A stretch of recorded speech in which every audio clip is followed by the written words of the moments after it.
Good morning, everyone. Today, I would like to discuss with you our organization's workforce planning for the next 2 years. My presentation will cover what we need to do within our organization and potential changes we need to implement in order to hold on to our skilled workers and better plan for our future moving forward. I've conducted some research that applies both externally and internally within our company and have come up with the following.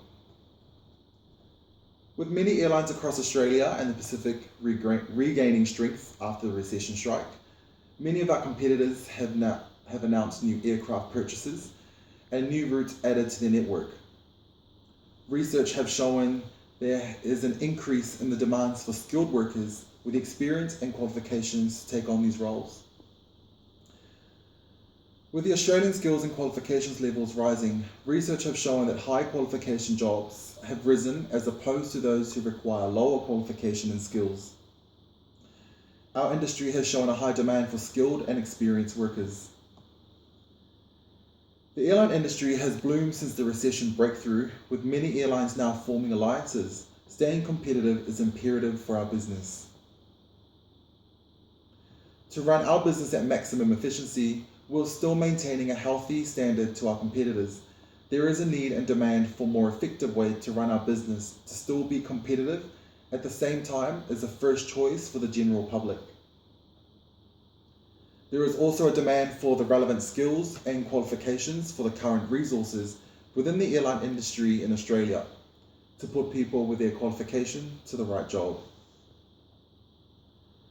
With more and more low-cost airlines rising and full-service airlines now offering budget division within the organisation, competition has become tougher, and this presentation will highlight what I feel we need to do in order to stay a top competitor and maintain our reputation as a premium airline within our industry.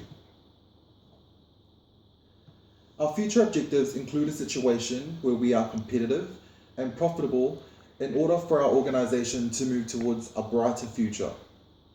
We need to identify our problem areas, work on strategies to overcome these issues, and rectify it so we can manage, monitor, and prevent it from happening again in the future. If we want to head into a brighter and potentially more profitable future, we need to develop a workforce assessment plan. This will help us identify problem areas, any gaps within a department, and skill shortages. Solutions to these problems could include reshuffling of our staff, downsizing departments, or recruitment drives to cover areas where there are skill or staff shortages. This will help to address any future requirements or potential threats. When we start to see there is consistency, we need to consider the future in regards to growth. This may include either seeking more staff or upkeeping the standard of training requirements for our pre-existing employees. One of the factors we need to look into is the turnover of staff within our organisation.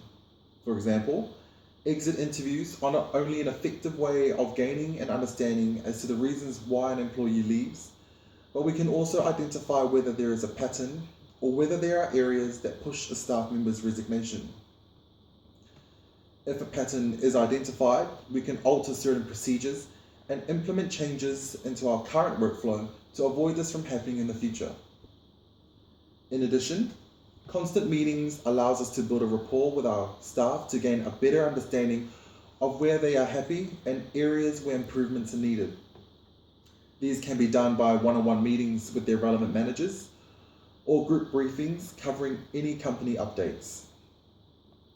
Managers should be reminded to maintain strong communication with an open door policy to ensure that there is a comfortable working environment and staff feel at ease to approach and share feedback with them.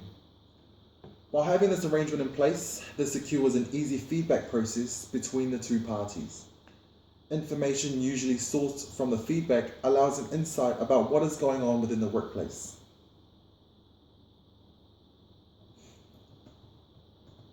Employees, when seeking opportunities, want job security, an attractive salary package, and potential growth within the organisation.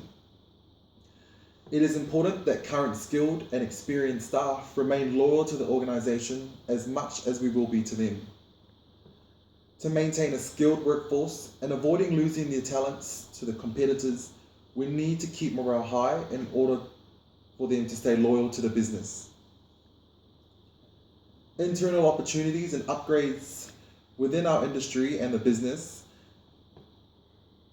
shows a positive expanding or positive changes within the business, whether it be internal promotions, establishing a new team or a department, offering upskill courses or seminars for the benefit of our employees. After completing a probation time within their roles, when new positions become available, they should be able to apply and express interest for these new established roles or any upgrades. Again, one-on-one session with their allocated managers is a good way for them to discuss their career plans and where they desire to progress within the organization. Managers should then provide support and mentor them through their career plans when they have shown competency in their current role.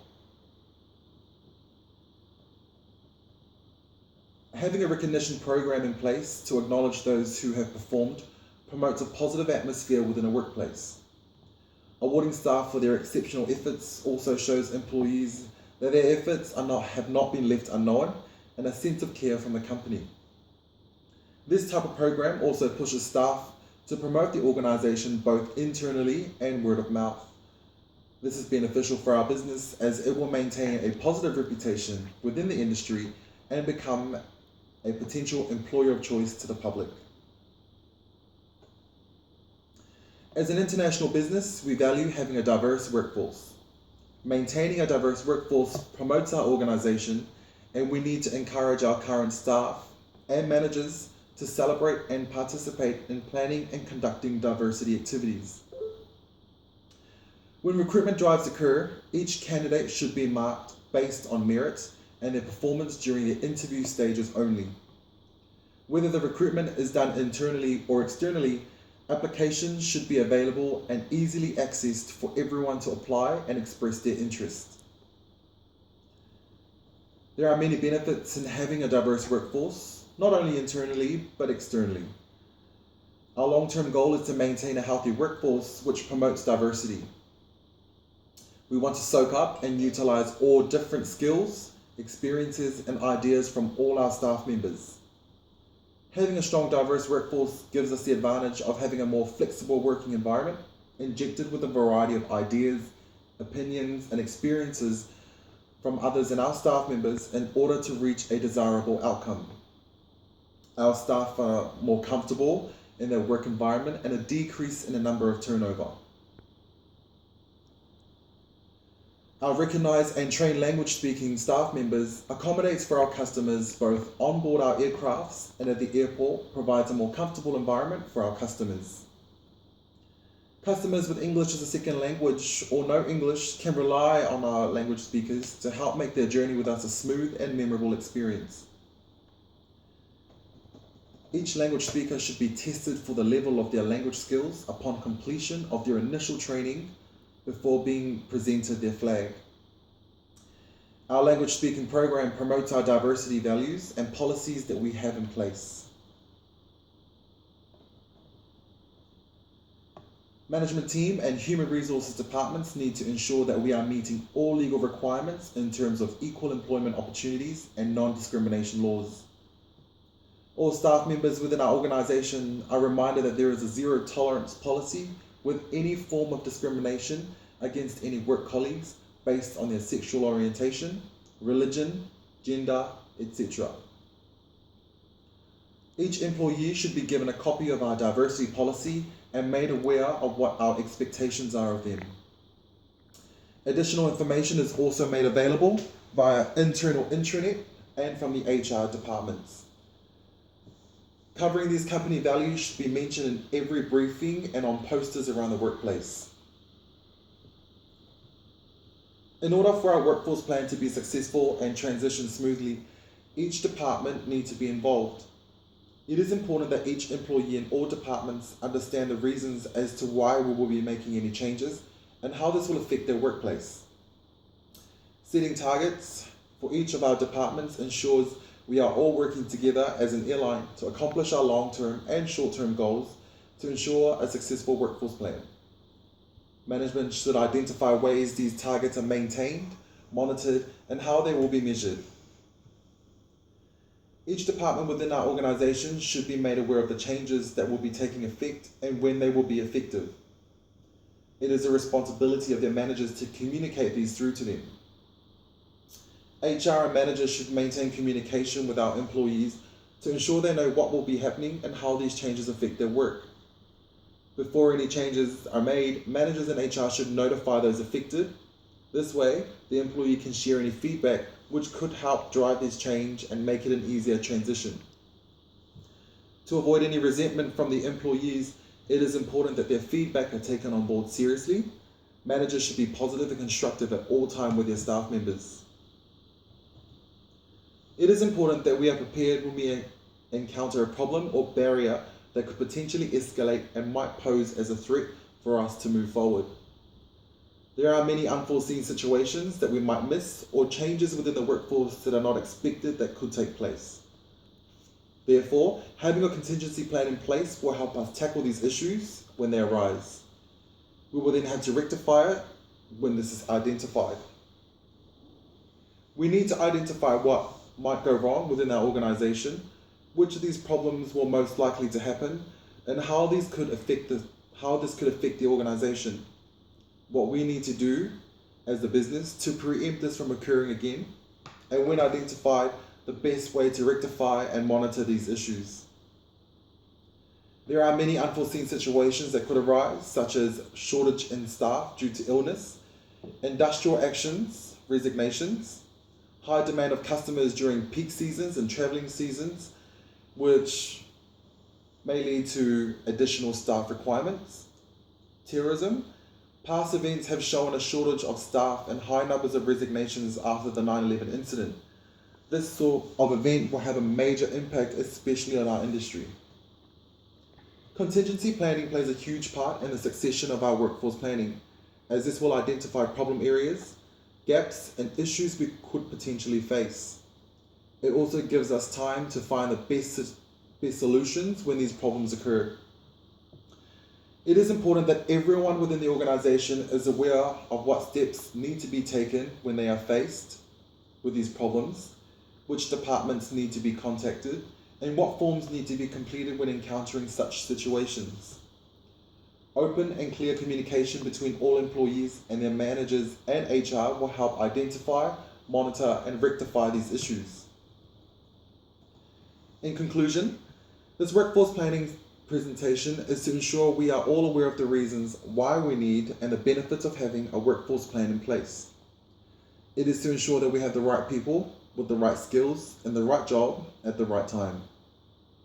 It is to ensure employees with low skills within the organization are retrained, development and progression for their employees are identified at an early stage.